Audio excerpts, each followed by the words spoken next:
こんにちは。 FF7 リメイク続編、ファイナルファンタジー7リバース発表から1ヶ月経ちました。今回は7リメイクの大きなテーマ、エアリスの運命がどうなるのか、について、ゆっくり考察をしていきたいと思います。ネタバレ要素ダメ絶対の方は、どうぞエスケープをお願いいたします。ネタバレの得意点を超えました。早速ですが、エアリスを助けてほしいというのが FF7 を何度もプレイしてストーリーに感じていた願いでした。その大いなる使命を一緒に遂行できるものはなく、一人きりではスラルル都に向かって行った時、誰もそばに寄り添うことができなかった。エアリスもザックスも、FF7 原作の未来にはいません。ミッドガルの教会に幻として現れる、スタッフさんからの素敵な演出がありましたよね。エアリスとザックス、この天使の消えた FF7 の星の運命は、アドベント・チルドレンダージュ・オブ・ケルベロスと続いていきます。そしてセフィロスによると、最後は星が何かに飲み込まれて、滅び去る運命になるそうです。それなら、エアリスのいない未来を再現することが、リメイク3部作で星の問題解決と言えるでしょうか。エアリスのいない未来は、過去に呪われる病の世界です。でも、もしもエアリスがずっといてくれる未来を作れたら、必ず別の運命になりますよね。リメイク3部作でどうやって星を救い運命を変えるのか、次の7リバースで語られるはずです。FF7 ファンの自分の考察予想は、その鍵となる、メテオホーリーとは別の究極魔法が、リバースで訪れる古代種の神殿で見つかるのではないか、というものです。7月7日に公開されたインタビューたちで野村哲也さんは、ストーリーの軸は変わっていません。行く順番が変わっている場所はありますが、基本的に削除は行わない方針です。逆にこの短時間で本当によくここまで物量をさばいたなという感じにはなっていると思いますよ。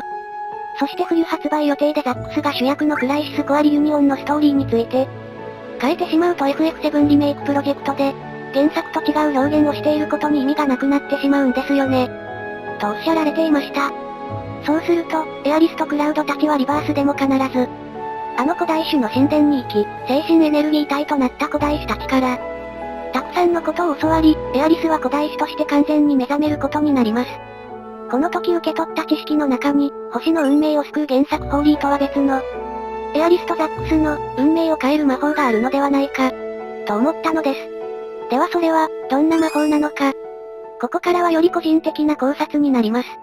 古代種の神殿の壁画の間には、究極の破壊魔法、メテオが描かれていました。メテオは、前々作の FF5 では、時空魔法でした。隕石の巨大質量による重力で、時空局面が大きく歪む、みたいな理由かもですね。時空魔法は、ヘイストスローリターンのように、時間と空間を操るのが特徴です。この、時や場所を操れる時空魔法なら、エアリスとザックスの運命だって、変えられるのではないか、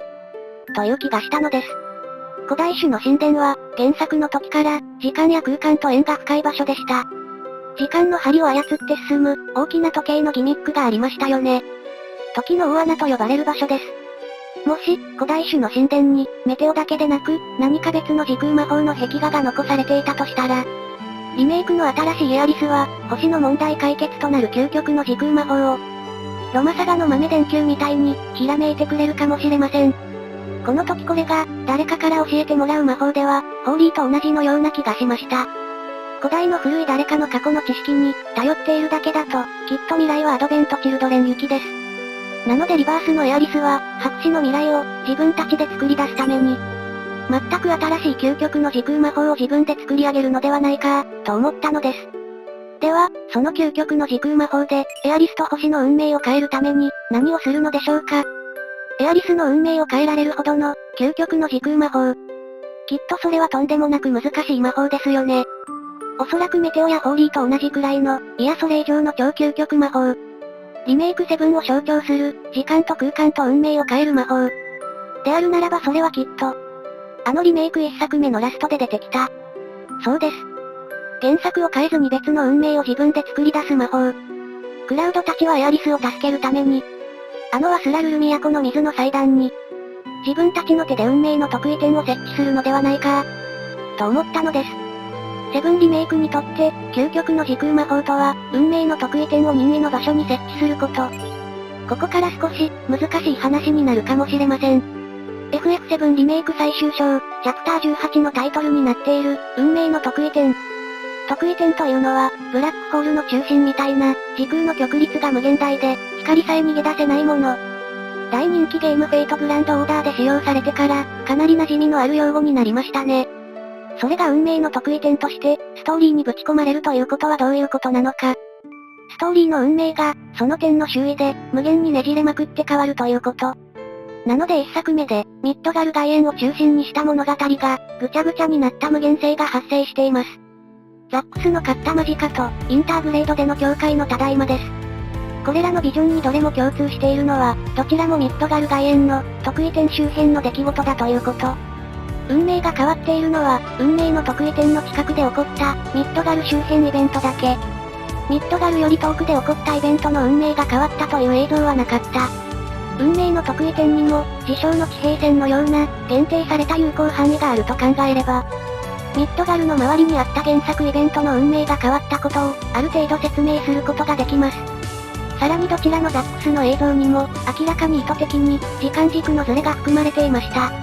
一番有名なのは、ザックスの勝った間近での中堅スタンプの絵柄ですよね。ユフィ変身エンディングでのただいまの境界も、クラウドがいなかったりなど不自然な点を残していました。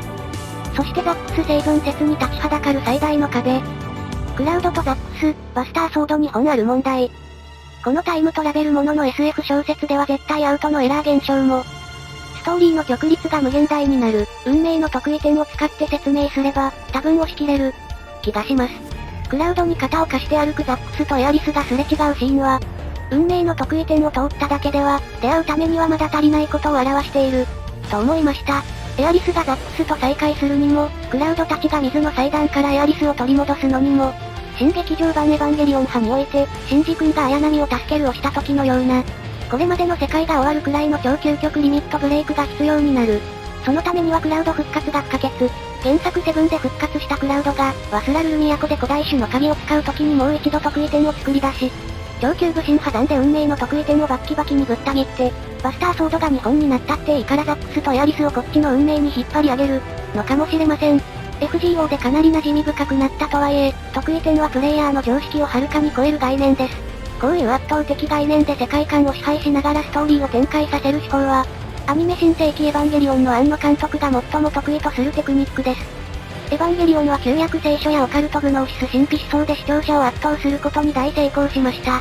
今回の FF7 リメイクには得意点という、アインシュタイン物理学概念が持ち込まれています。この最強のパワーワードでプレイヤーの常識を圧倒し、FF7 のストーリーの運命の曲率が無限大となる運命の得意点を取り入れることで、原作スピンオフの世界線や思い出を大事にしながら、それらは変えず、別の運命として、自由に、白紙の未来へと向かう。そんな新しい FF7 を作ろうとしているのではないか、と思うのです。オリジナル FF7 発売は1997年、エヴァの呪いの真っ只中にあった当時から、2005年発表の、アドベントチルドレンでも描けなかったけれど、時間軸が違っても世界線がずれててもバスターソードが2本になってでも、描かなければいけない未来が、震災窓マギ新エヴァを経た今にはある。25年を経てやっと描くことができる、過去に呪われない真の FF7 を、リメイク3部作で作ろうとしているのではないでしょうか。そしてそれはオリジナル発売後クリアしたプレイヤーの多くが想像した。どんな手を使ってでも絶対にエアリスを助け出すというような、エアリスルートでの新エンディングの未来を描くことではないか。そしてそれを可能にするトリックが、本格タイムトラベル SF ではなく、魔法の存在するファンタジー世界ならではのトリック。運命の得意点を使った究極の時空魔法。リバースではないかと思ったのです。しかしここで最大の問題が発生します。エアリスのあのシーンです。どんなに小難しい得意点を持ち込んで助けようとしても、あのシーンを描きながらその喪失をなかったことにすることなど、自分にはどうしてもできないのです。あのシーンこそが FF7 であり、FF7 であるがゆえの究極の限界点ではないでしょうか。FF7 を原作通りの FF7 として世に出すならば、エアリスのあのシーンを外すことはどうしてもできない。ここまで考察してきてそれを強く痛感しました。刃の先端が届くまでのあの7秒間。エアリスがいなくなる前の、あの7秒を超えると、FF7 の未来は決定し、星は何かに飲み込まれて終わる。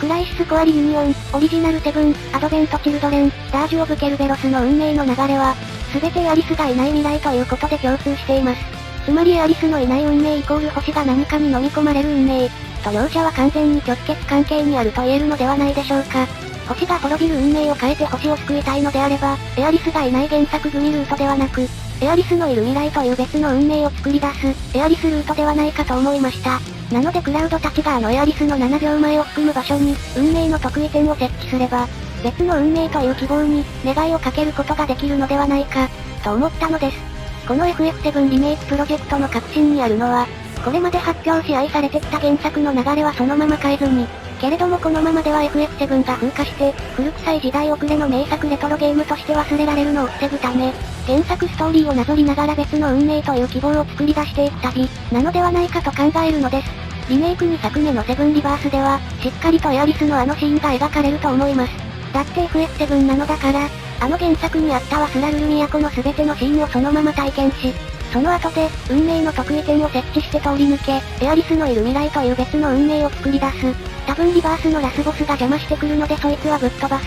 そしておそらくリバース後の第3作目の完結作で、圧倒的な時空のカオスの中から、エアリスとザックスを助ける。得意点で別の運命を作り直しながらも、原作のストーリーの軸は変えないという着想は、得意点を修復して進む超人気ゲームフェイトグランドオーダーと似通ります。2015年半ばからサービス開始された FGO からシナリオの一部の着想を得ているのかもしれません。そして7月7日のインタビュー群で、自作セブンリバースがどのようなゲーム作品になるのか明かされました。このすごく楽しみなリバースの内容を現段階で考察してみますと、FF7 リバースの最大の売りは、圧倒的な物量をさばききったということ。FF15 のような広大な世界を、いくつかの大陸ごとに分けて、ワスラルル都までの陣地を超えた異常な物量をぶち込んだ圧倒的なゲーム体験、となるのではないでしょうか。であるならば FF7 の名にふさわしく、リバースから始めても楽しめる超ビッグタイトル、として開発スタッフ様も、高い意欲と熱意を込めて前代未聞のトップスピードで突っ走っていることに、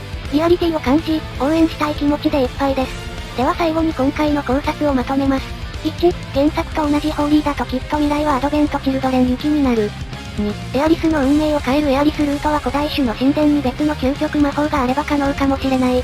3、その究極魔法は運命の得意点を設置する時空魔法。4、運命の得意点は設置されたその周囲の有効範囲内で起きた運命を変えるもの。5、クラウドたちはエアリスを助けるためにワスラルル都の水の祭壇に運命の得意点を設置する。6、FF7 にとってエアリスのシーンは究極の限界点。7、FF7 リメイク3部作は原作の運命を変えるものでなく、同じストーリー体験をしながらも別の希望運命を作り出していく物語。8、リメイク2作目セブンリバースの売りは、人知を超えた圧倒的な物量をさばいてぶち込んだこと。そしてここまで見てくださった感謝を込めて、9、2作目リバースでエアリスとティファの友情が描かれるとして、それはこの25年間で最高峰の演出。どこかの宿屋でエアリスが下ろした髪を、ティファが結び直してあげるシーンがありそう。このシーンが加わることで、25年間の進歩とともに、水に沈みながら髪がほどけていく場面がより意味深くなる。今回の考察は以上です。エアリスが知るはずのない原作の記憶をどうして持っているのかなどの考察予想も、セブンリメイク3部作ゆっくり考察予想シリーズとして作りたいと考えております。もっともっとレベルアップ目指して頑張ります。セブンリバースでエアリスルートの可能性を探すゆっくり考察の旅も終わりの時が来ました。最後まで見てくださり超級大感謝です。こうすればエアリス助けられるんじゃないかとか、いやいやこの考察動画マジ全然ダメダメだぜなどなど、皆様からのコメント、いつでもどなたもどうぞでお待ちしております。それでは、FF7 リメイク3部作の超級大成功を願って、また FF7 リバースでお会いしましょう。